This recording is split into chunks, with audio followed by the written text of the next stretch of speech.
Hi everybody, welcome back to Regina World. Trying to deal with this mane I got going on. But anyway, it is Storytime Monday. And if you don't know who I am Regina. And today's story time is going to be actually about my brother. How I almost lost my brother last year, October of 2019. So if you're interested in this story time, please continue to watch and like, comment, share, and subscribe to this video. And we're gonna get right into it because it's gonna be kind of a long one. All right, so let's go. All right, so excuse me while I'm trying to fix this mane. But okay, so for those who know, maybe you don't know, but me and my brother was like two peas in a pod. Okay, so it's five of us, right? And my favorite brother out of the two that I have is Maurice. And he is the one of the family who he was the man of the family. Like, he was the role, he was the idea of what a man looks like. You know, when my mother passed away, he took care of his sisters. You know, he was just really, my brother's a really masculine guy. Like, he fixed things. His profession is what is his profession? The fixer people. What do you call them people? The fix houses and stuff.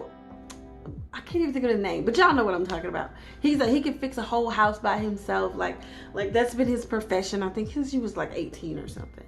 But he's very masculine and he don't take shit from nobody, man or woman. You a woman and you disrespect him, he gonna slap the shit out of you. Like, he'll put you in your place just immediately. Like, he's very masculine. So I always had like a love-hate kind of relationship of how he is and how he was. So I always used to tell him, I will never date anybody like you because you're too aggressive for me. You know, like, I need someone that's a little softer to you. Like, you're angry from the time you wake up. Like, he have a massive heart and he would protect you till you die. Like, I love that about my brother. You know, he's a very hardworking person and I just admire him, and I will always admire him and I will always love him. My other brother is the complete opposite, but he's a whole nother story time and that will be coming soon. But growing up in the house with him, that's who I based the men that I dated off of. And it was either I'm going to date somebody like you or I'm going to date somebody opposite. I usually always dated somebody opposite of my brother. So it was last year. So my brother now, I think he should be almost 50. I think his birthday's in January, June 25th exactly. So I think he would be turning 50 this year. So as my older son, he is getting older. He's close to graduating from high school. So me and him had a pact that from that moment on, since he was a sophomore, every year he was going to go out to St. Louis with him to kind of start molding him into an adulthood. You know, because I'm doing the best that I can, but sometimes getting through to my son is damn near impossible. You know, get a job, you know, things like that. I think I baby him more than I am, you know, the masculine energy that he needs. So my brother was there to step in and do that, you know. So that year, last year, he was 16. He went out there for the summer. He left right after school, was with him all summer, came back in August or September. And then I'll insert pictures throughout the video so you guys can see them together and everything like that. And around October, so my son was home about a month, and then around October, actually before I even say that, I'm going to say around this time I was having a really rough couple of months. You know, losing jobs, I couldn't keep one, I was falling into depression. I've had a lot of things going on in this short period of time. So when my brother ended up getting sick, I had just started a job, right? I had just started a job at where did I start? I started at one of the plasma centers. Just started it, no bullcrap. And then my brother gets sick. And since I'm the baby of the family, my sisters are not inclined to tell me a lot of stuff. So they try to keep, those kind of matters away from me. And they did. They kept those kind of matters away from me because they wasn't sure how I was going to respond, knowing how close to me and my brother is. So, eventually one of them told me, I can't remember who told me, I think it was my older sister, who called me and told me that Maurice had a stroke. And here's a picture.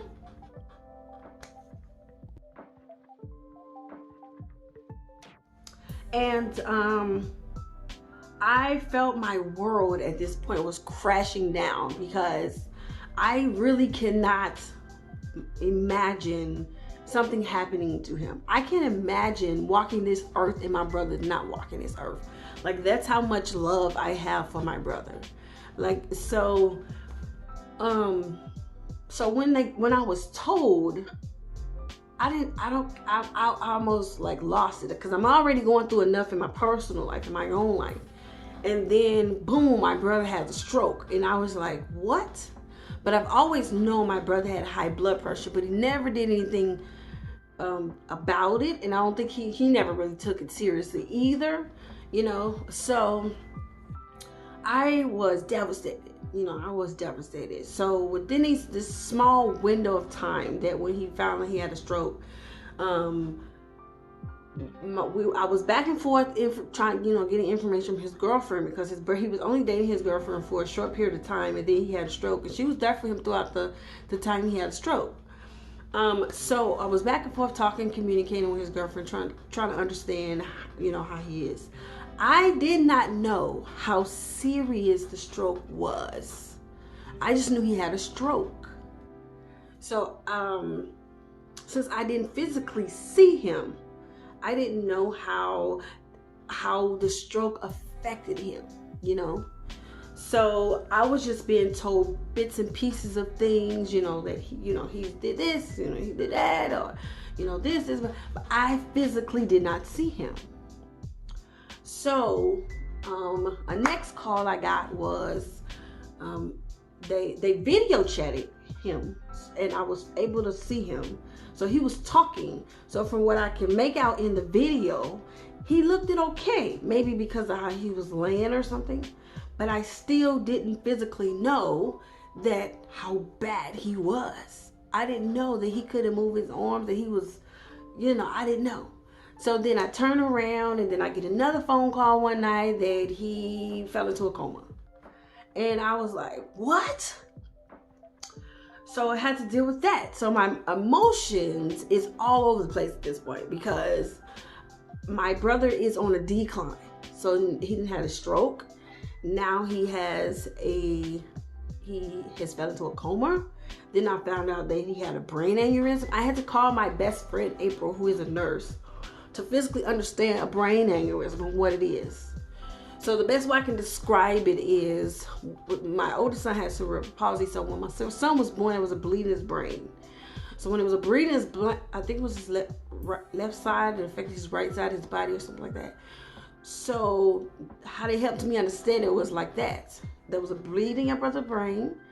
He lost function on his he breathed in his left side, I think. He lost function on his right side. So he can't move his right side of his body anymore. He needs assistance now. So I was like, okay. So I understood it. I still didn't physically know what he looked like.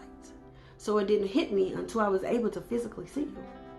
So then maybe a couple days later, I'm talking to his girlfriend. His girlfriend's telling me that she left that day, and then the nurse put an IV in his arm. They put it in wrong. The IV blew up. He blew up his arm really big. His blood pressure dropped. He's finna die. I about passed out because this is constant events that's happening one after another. It's not like months at a time. These are days at a time. So one at the moment I'm getting over, he's dealing with this or he's dealing with that. He's dealing with this or he's dealing with that. Now it's you finna lose your brother. He's finna die. So I'm like, oh my Lord. So when my sister called me this night, she had to call the ambulance on me because I almost died myself. She had to call the ambulance on me to get me to calm down because the moment she said Maurice is about to die if they move him, I lost it. I left him from my room. I had to go to my patio. That was the only place that was some air. I had the worst panic attack of my life. I heard her on the phone like, calm down, calm down. Ambulance was coming over to my house. I had to put a mask on my face because I am freaking out at this point because my brother lives in Missouri. I live in Vegas. I was going through a lot. I didn't have money to get on a plane. I couldn't afford to get on a plane to go there with him. So I feel horrible. If I lose my brother and I'm not there, what am I going to do? I am going to go fucking berserk. So he made it through the night, fell back into a coma. So they was able to move him from the nursing home that he was at or the rehab center that he was at, moved him to Barnes Hospital. They got him stable. He was awake again. This time he was worse off now. He was worse off. So I don't have a video of the first time I actually saw him sitting up. My sister flew out there because I took her to the airport. She flew out there with him and him and his girlfriend. Because we was like, one of us needs to be with my brother. So she flew out there, and that was the first time I actually saw a video of him. And his face, this whole side of his face was like drooped. I was looking at him, it just broke my heart because he couldn't even he was like, rah, rah. Like I never seen him look like this in my life. And I was like, oh my God, that's my brother. So I didn't know how to, feel during this time. I was just a mess because I love my brother. Like I do. Like I would love, you would love your siblings. Like I love my brother.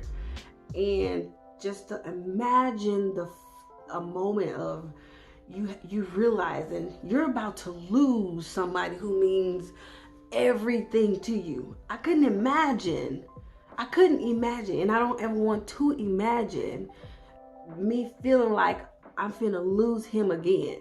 That's how awful I felt. So I started receiving videos of him slowly but surely, and here's one. I'm gonna let you guys watch this. What you feeling now? Mm-hmm. Ain't doing that. That's hard. What you doing? I'm gonna catch it.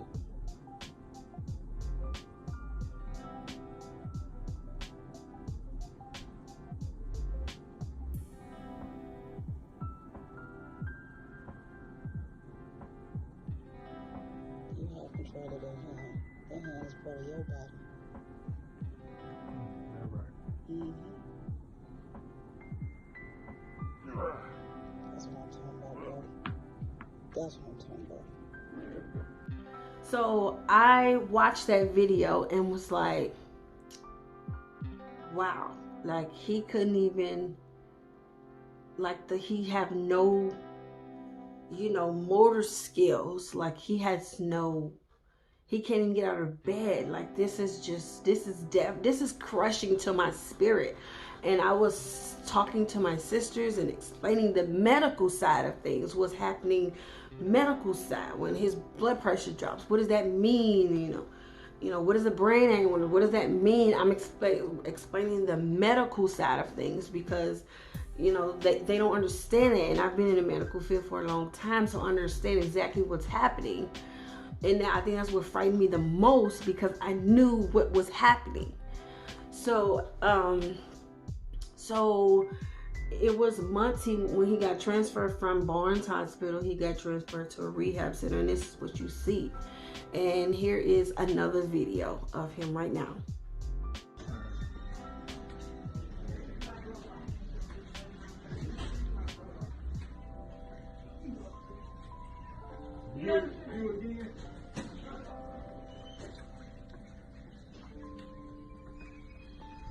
Maurice, you gonna miss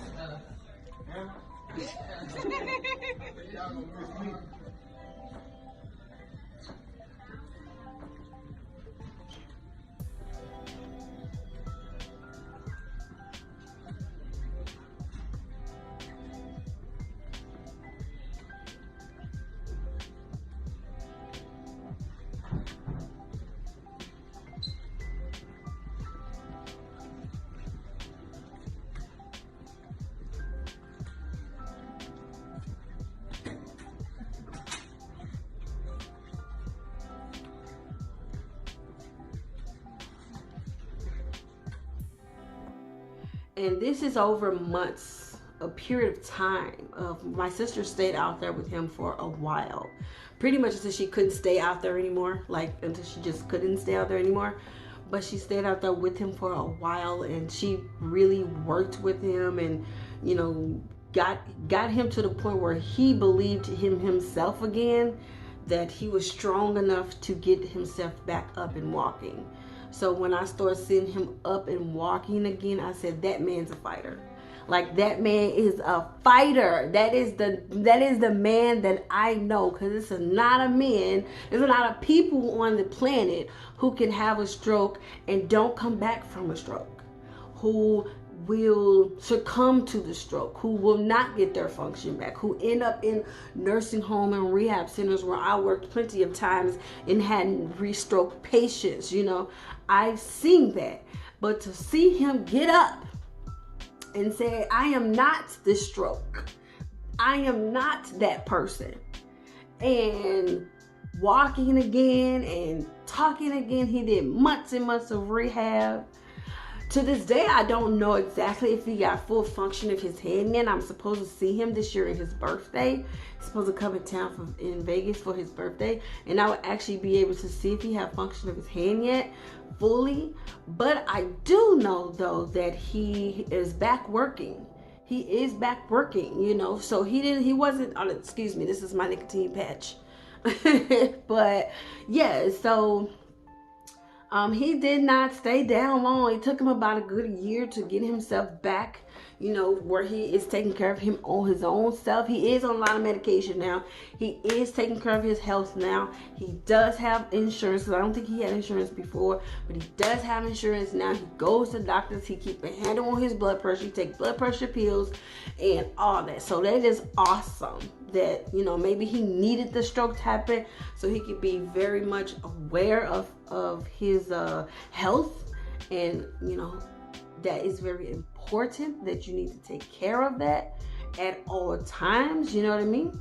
So, but I just wanted to share this quick story time with you guys, so you guys could see, you know, how is it and my relationship with the man, and you know, how I felt watching him get back on his feet. So, and why I admire him so much as a leader in this family, as a patriarch of this family, because that is what he is. And without him, this family probably would crumble, because he definitely keep us all in check. So shout out to my brother Mo. I love you very much.